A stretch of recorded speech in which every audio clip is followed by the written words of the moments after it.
Hello everyone, कैसे हैं आप सब। यूपीएससी गाइड में आपका स्वागत है। आज की जो डेट है वो है 19 जुलाई।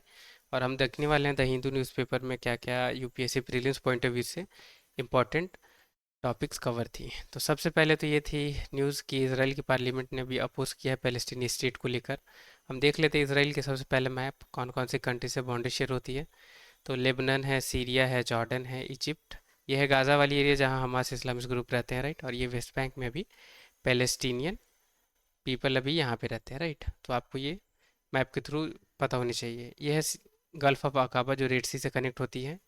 ये सी ऑफ गैलिली है, ये है डेड सी, ये है लेक हुला, और यहाँ पे है गोलान हाइट्स।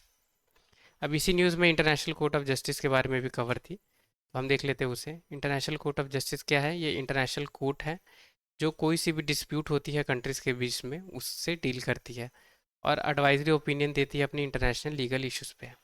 ये 6 ऑर्गन्स जो यूनाइटेड नेशन की है उसमें से एक है। लोकेटेड कहाँ है? तो हेग, नीदरलैंड में। अब इंटरनेशनल कोर्ट ऑफ जस्टिस जो है ये सक्सेसर है permanent court of international justice की। यानी permanent court of international justice पहले थी, बाद में से इंटरनेशनल कोर्ट ऑफ जस्टिस बना दी गई थी। अब ये कब हुई थी? तो ये 1920 में हुई थी, जब लीग ऑफ नेशंस की मीटिंग हुई थी सेकेंड वर्ल्ड वॉर के बाद। कुछ और कंपोजिशन देख लेते हैं। तो 15 जज रहते हैं IC international court of justice में। और वो कैसे इलेक्ट होते हैं? तो यूनाइटेड नेशन जनरल असेंबली और यूनाइटेड नेशन सिक्योरिटी काउंसिल के द्वारा होते हैं। और कितने टर्म्स के लिए होते हैं? तो 9 ईयर टर्म्स रहती है इनकी। जितने भी मेंबर्स रहेंगे यूनाइटेड नेशंस के, वो unite international court of justice के भी मेंबर होते हैं। दूसरी न्यूज़ क्या है कि 800 एलिफेंट्स की मौत हो गई 8 ईयर्स में, पिछले 8 सालों में केरला में। तो हम अब देख लेते हैं एलिफेंट्स को। तो इंडियन एलिफेंट्स या एशियाटिक एलिफेंट्स स्पीसीज है एलिफेंट्स की जो इंडियन सब कॉन्टिनेंट और साउथ ईस्ट एशिया में मिलती है। तो फ्रॉम इंडिया, इन इंडिया से लेके वेस्ट में जो पड़ती है इंडिया, राइट, से ब्रूनी ईस्ट में, और नेपाल नॉर्थ में, और सुमात्रा साउथ में। तो ये इनकी लोकेशन है जहाँ ये मिलते हैं। स्किन इनकी है वो चमड़ी जो है इनकी वो स्मूदर है कंपैरिजन टू अफ्रीकन एलिफेंट्स, याद रखनी है आपको। और सेकंड लार्जेस्ट स्पीसीज हैं एलिफेंट की अफ्रीकन बुश एलिफेंट के बाद। अभी स्टेटस देख लेते हैं। तो इंडेंजर्ड है आईयूसीएन में, और साइट्स में अपेंडिक्स 1 में है। तो ये याद रखनी है दोनों। एशियन एलिफेंट्स आर क्रिप्यूस्कुलर, यानी जो ट्विनलाइट वाली जब टाइम में ये एक्टिव रहती है एशियन एलिफेंट अपनी फूड, अगर इन्हें फूड कंज्यूम करनी होती है या अगर एक जगह से दूसरी जगह पर रिलोकेट करनी होती है, तो ट्विन लाइट वाली जब टाइम रहती है तभी ये एक्टिव होते हैं। For long distance communication they use infrasonic tone, ये भी याद रखनी है। इंफ्रासोनिक जो टोन है उससे ये कम्युनिकेट करते हैं अगर अगर लॉन्ग डिस्टेंस कम्युनिकेशन करनी होती है तो। अब आपको यहाँ पे नोट क्या करनी है कि 3 स्पीसीज है एलिफेंट की जो पूरी दुनिया में मिलती है। एक तो ये एशियाटिक एलिफेंट हो गई, दूसरी अफ्रीकन बुश एलिफेंट हो गई, और एक अफ्रीकन वाइट एलिफेंट। तो 3 एलिफेंट्स हैं। अब ये एक न्यूज़ है, अभी महंगाई चल रही है, राइट। तो कंज्यूमर प्राइस इंडेक्स के रिगार्डिंग ये थी न्यूज़। तो हम सीपीआई को देख लेते हैं। कंज्यूमर प्राइस इंडेक्स, जिसे शॉर्ट फॉर्म में सीपीआई कही जाती है, is a price index the price of a weightage average market basket of consumer goods and services purchase by house hold. यानी हाउस होल्ड में जो भी गुड्स एंड सर्विसेज जो परचेज की जाती है, कंज्यूम की जाती है, उसी उसी के बेसिस पे ये इंडेक्स को निकाली जाती है। और ये क्यों हमारे लिए इम्पोर्टेंट है? क्योंकि महंगाई यानी इन्फ्लेशन हम जान पाते हैं कि कंट्री में है या नहीं, ये कंज्यूमर प्राइस इंडेक्स की वजह से ही। तो कौन रिलीज़ करता है इसे? तो नेशनल स्टैटिस्टिकल ऑफिस जो है, एनएसओ, वो इसे रिलीज़ करती है। 4 टाइप की सीपीआई होती है: CPI for industrial worker, CPI for agriculture labour, CPI for rural labours, और सीपीआई कंबाइंड रूरल और अर्बन। जिसमें से आपको पता होनी चाहिए कि 3 जो है, यानी सीपीआई इंडस्ट्रियल वर्कर के लिए और एग्रीकल्चर लेबर के लिए सीपीआई, और सीपीआई जो रूरल लेबर रहेंगे, इसे पब्लिश करते हैं ministry of labour and employment. तो मिनिस्ट्री ऑफ लेबर कर एंड एम्प्लॉयमेंट ऊपर की ये जो 3 हैं इसे पब्लिश करती है। और सीपीआई जो रूरल और अर्बन जो कंबाइंड है उसे रिलीज़ करती है ministry of statics and program implementation. याद रखनी है आपको, ठीक है। बेस ईयर क्या है सीपीआई की? तो 200 12 है, 2012 है। बेस ईयर मतलब क्या, यानी 2012 में जो महंगाई थी और अभी की जो महंगाई है उससे कंपैरिजन की जाती है, उसे बेस ईयर कहते हैं, राइट। अब हम थोड़ी सी डब्ल्यूपीआई यानी होलसेल प्राइस इंडेक्स और सीपीआई को देख लेते हैं। यूपीएससी में डायरेक्ट कंपैरिजन पे क्वेश्चन पूछी जा सकती है, ठीक है, क्योंकि डब्ल्यूपीआई के बारे में तो पूछी हुई है यूपीएससी ने। मे भी हो सके तो सीपीआई अभी प्रोमिनेंट है तो इसके बारे में पूछ सकती है। अब डब्ल्यूपीआई को कौन पब्लिश करती है, तो office of economic advisor. CP और सीपीआई को कौन पब्लिश करती है, तो नेशनल या सेंट्रल स्टैटिस्टिक्स ऑफिस कह सकते हैं आप। डब्ल्यूपीआई में सिर्फ गुड्स ही कवर है, जबकि कंज्यूमर प्राइस इंडेक्स यानी सीपीआई में गुड्स और सर्विस दोनों कवर है।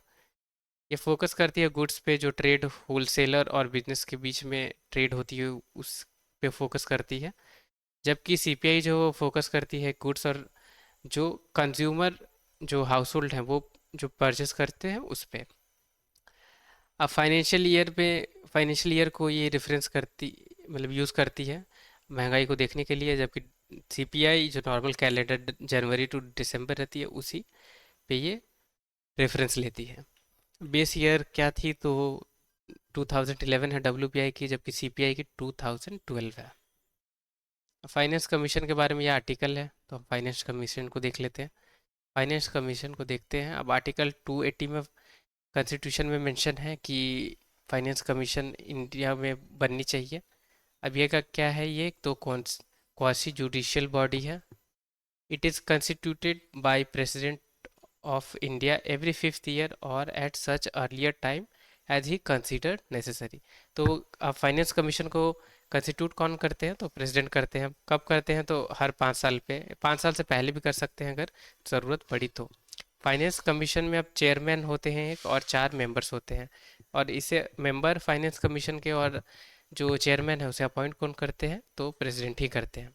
The recommendation made by finance commission are only of advisory nature and hence not binding on the government। तो सिर्फ एडवाइस के तौर पे ये फाइनेंस कमीशन अपनी जो भी इंफॉर्मेशन है या जो भी सजेशन है वो देती है, राइट। और वो बाइंडिंग नहीं है गवर्नमेंट पे। ज़रूरी नहीं है कि फाइनेंस कमीशन की जो भी डिटेल्स हैं या जो भी रिकमेंडेशन है वो गवर्नमेंट माने। तो याद रखनी है, सब इंपॉर्टेंट फैक्ट है आपके लिए। The chairman should be person having, अब कैसे बेसिस पे ये अपॉइंट होते हैं वो देख लेते हैं। चेयरमैन जिसको एक्सपीरियंस होगी पब्लिक अफेयर्स में, ठीक है, जो पर्सन जिसे पब्लिक अफेयर्स में अच्छी एक्सपीरियंस है वो इसके चेयरमैन बनेंगे। और 4 जो मेंबर रहेंगे वो इस क्राइटेरिया पे सेलेक्ट होंगे। वो जज ऑफ हाई कोर्ट होने चाहिए और qualified to be appointed as one, या क्वालिफाइड होने चाहिए हाई कोर्ट के जज के लिए। Person who has specialized knowledge of finance and account of the government, या इंडिविजुअल जिसे अगर स्पेशलाइज नॉलेज हो फाइनेंस की या जो अकाउंट है गवर्नमेंट की, तो उसमें से आप उसे अपॉइंट किया जाएगा। पर्सन जिससे ज़्यादा एक्सपीरियंस है जो फाइनेंशियल मैटर्स में और एडमिनिस्ट्रेशन में, उसे अपॉइंट किया जाएगा। या पर्सन जिसके पास स्पेशल नॉलेज होगी इकोनॉमिक्स में, तो उसे अपॉइंट किया जाएगा मेंबर जो फाइनेंस कमीशन है उसकी। अब हम देख लेते हैं कि फाइनेंस कमीशन जो है वो काम क्या करती है। तो distribution of net proceeds of taxes to be shared between centre and state, यानी सेंटर और स्टेट के बीच में क्या क्या डिस्ट्रीब्यूशन होनी चाहिए टैक्सेस की, वो देखती है, ठीक है। दूसरी क्या चीज़ करती है कि ग्रांट इन एड में गवर्न करती है, जो स्टेट को मिलती है सेंटर के द्वारा, और वो कहाँ से मिलती है, तो कंसोलिडेट फंड ऑफ इंडिया से। ग्रांट इन एड का क्या मतलब हुआ, कभी कुछ स्टेट्स को पैसों की ज़रूरत रहती है, राइट, अगर इकोनॉमिक बेसिस पे कुछ, तो वहाँ पे कंसोलिडेट फंड ऑफ इंडिया से अगर पैसे निकालने हैं तो उसकी सजेशन कौन देगी, तो फाइनेंस कमीशन से लिया जाएगा। The measure needed to augment the consolidate fund of state and supplement to the resource supplement the resource of panchayat and municipalities in the state on the basis of recommendation made by state finance of commission. तो और measures भी provide की जाएगी कि कैसे consolidate fund जो India की है उसे बढ़ाया जाए, ताकि स्टेट में वो पैसे जो हैं कंसोलिडेट फंड की उसे ट्रांसफ़र की जाए अच्छे से, और ताकि जो स्टेट हैं वो बाकी अपने नीचे जो पंचायत और म्यूनसिपैलिटीज़ हैं उन तक भी अच्छे से जो शेयर है टैक्सेस की या पैसे की वो डिस्ट्रीब्यूट हो पाए, या और कुछ ऐसे मैटर जो आप प्रेसिडेंट को रेफर की जाएगी अगर कुछ भी फाइनेंस से रिगार्डिंग होगी, तो वो भी फाइनेंस कमीशन देखेगी। ये बांग्लादेश के बारे में है, तो आपको पता होगा कि अभी काफ़ी ज़्यादा स्टूडेंट प्रोटेस्ट कर रहे हैं अभी बांग्लादेश में, क्योंकि बहुत अनएम्प्लॉयमेंट है वहाँ पे, जॉब्स गवर्नमेंट जॉब्स से रिगार्डिंग अभी प्रोटेस्ट चल रही है। तो हम देख लेते हैं बांग्लादेश की मैप। तो इंडिया से बाउंड्री शेयर होती है और म्यांमार से बाउंड्री शेयर होती है, राइट। अब इंडिया में 5 स्टेट हैं जहाँ से बाउंड्री शेयर होती है बांग्लादेश की। तो असम है, वेस्ट बंगाल है, मिज़ोरम है, मेघालय है और त्रिपुरा है। तो ये सारी जो स्टेट है उनसे बाउंड्री शेयर होती है बांग्लादेश की। कुछ और डिटेल हम देख लेते हैं जो एग्ज़ाम पॉइंट ऑफ व्यू से इंपॉर्टेंट रहती है हमारी। तो ये तीस्ता रिवर है, ये इंपॉर्टेंट रहती है, राइट, क्योंकि ये डिस्ट्रीब्यूटेड थोड़ी सी रिवर है, राइट।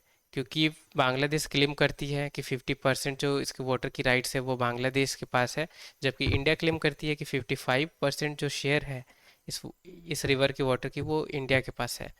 तो आपको थोड़ी सी और जानकारी मैं बता देता हूँ। तीस्ता रिवर जो है वो सिक्किम में ओरिजिनेट होती है, और जेमू ग्लेशियर है वहाँ से होती है, और ये ऐसे फ्लो करती है बांग्लादेश में। अब बांग्लादेश के लिए क्यों रिवर इम्पोर्टेंट है, क्योंकि आपको पता होनी चाहिए कि फोर्थ लार्जेस्ट एक तो रिवर है, ट्रांस बाउंड्री रिवर है, राइट, जो बांग्लादेश में है।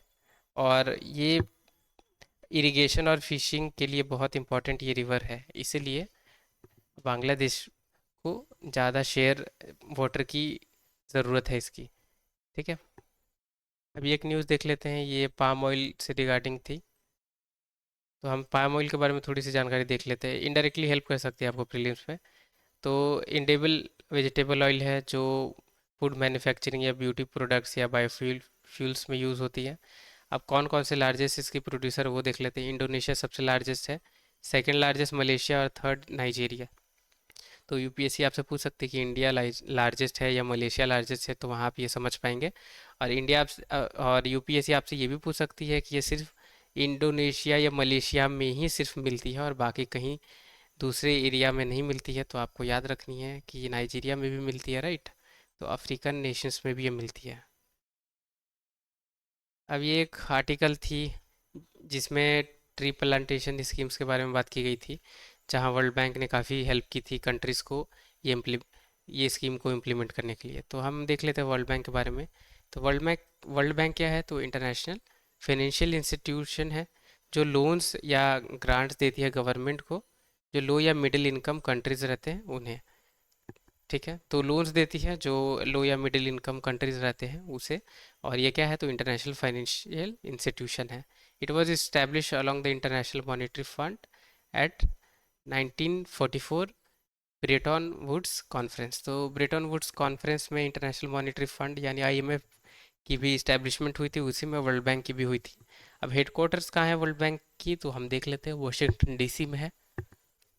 और वर्ल्ड बैंक कैसे नाम पड़ी है, दो बॉडीज को मर्ज करके ये वर्ल्ड बैंक कही जाती है। अब कौन कौन सी वो दो बॉडीज हैं, तो international bank for reconstruction and development और दूसरी इंटरनेशनल डेवलपमेंट एसोसिएशन। तो ये दोनों बॉडीज को मर्ज अगर हम करते हैं तो ये वर्ल्ड बैंक हम उसे कह सकते हैं।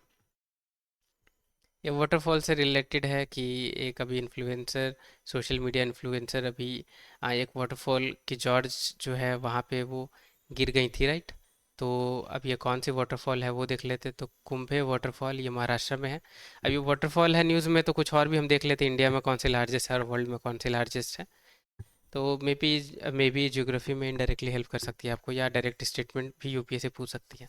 तो तीन जो हाईएस्ट वाटरफॉल है इंडिया के वो देख लेते हैं, तो कुंचिकल फॉल्स ये कर्नाटक में है, फिर बनहेरी पानी फॉल्स ये उड़ीसा में है, और नोहकालिकाई फॉल्स जो है ये मेघालय में है। अब वर्ल्ड की कौन कौन सी लार्जेस्ट है, तो टॉप थ्री हम देख लेते हैं। तो एंजल फॉल्स ये वेनेजुएला में है, विक्टोरिया फॉल्स ये दो कंट्री के बीच में है जो है जिम्बाब्वे और जाम्बिया, और इक्वाजू फॉल्स ये ब्राज़ील और अर्जेंटीना के बीच में है। ये एक ऑपरेशन एक न्यूज़ में थी वो देख लेते हैं, ऑपरेशन राजवीर, ये कॉम्बैट करने के लिए terrorist group in Jammu and Kashmir.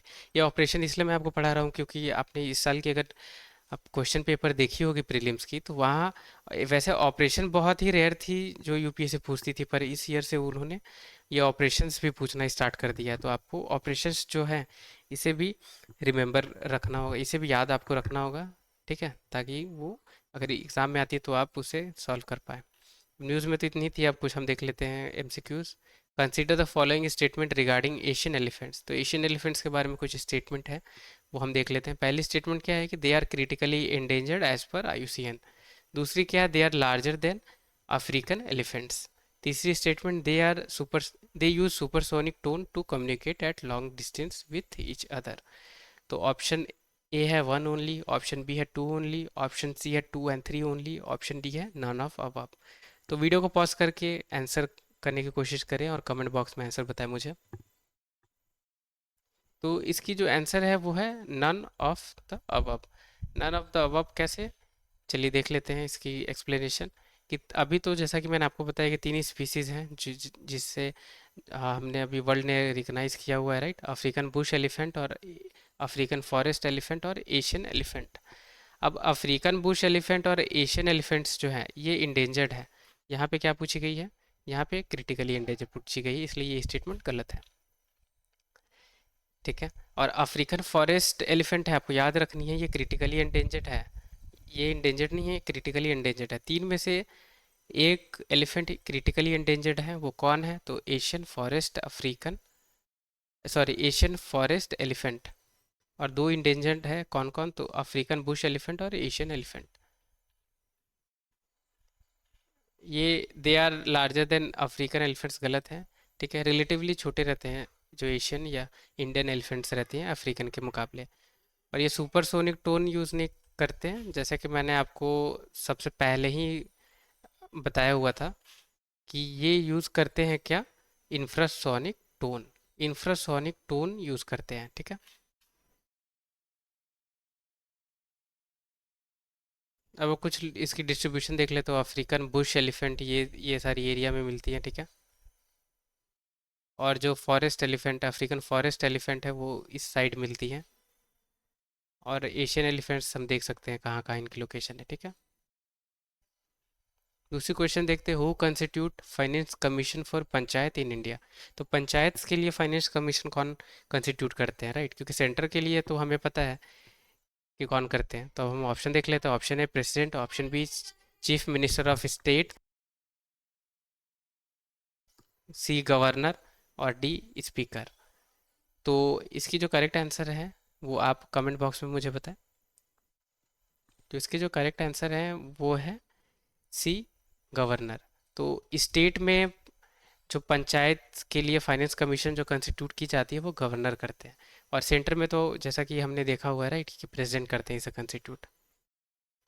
एक और ये न्यूज़ है कि Kaptai lake was recently in news, where is Kaptai lake located. अब ऑप्शन ए है श्रीलंका, ऑप्शन बी है इंडोनेशिया, ऑप्शन सी है बांग्लादेश, ऑप्शन डी है म्यांमार। तो आप वीडियो को पॉज करें और आंसर इसके कमेंट बॉक्स में मुझे बताएं। तो इसकी करेक्ट आंसर जो है वो है बांग्लादेश। अभी बांग्लादेश न्यूज़ में है तो हमें ये लेक वगैरह भी पता होनी चाहिए। तो ऑप्शन सी है बांग्लादेश में है, यहाँ देख सकते हैं कप्ताई लेक। तो इधर म्यांमार के पास में आप कह सकते हैं कि कप्ताई लेक है। Thank you so much video को वॉच करने के लिए। वीडियो पसंद आई हो तो लाइक ज़रूर करें। चैनल पे नए हैं या अभी ये सब्सक्राइब नहीं किया है तो प्लीज़ जो चैनल है इसे सब्सक्राइब भी करें। टिल द टाइम के लिए take care, have a great day ahead.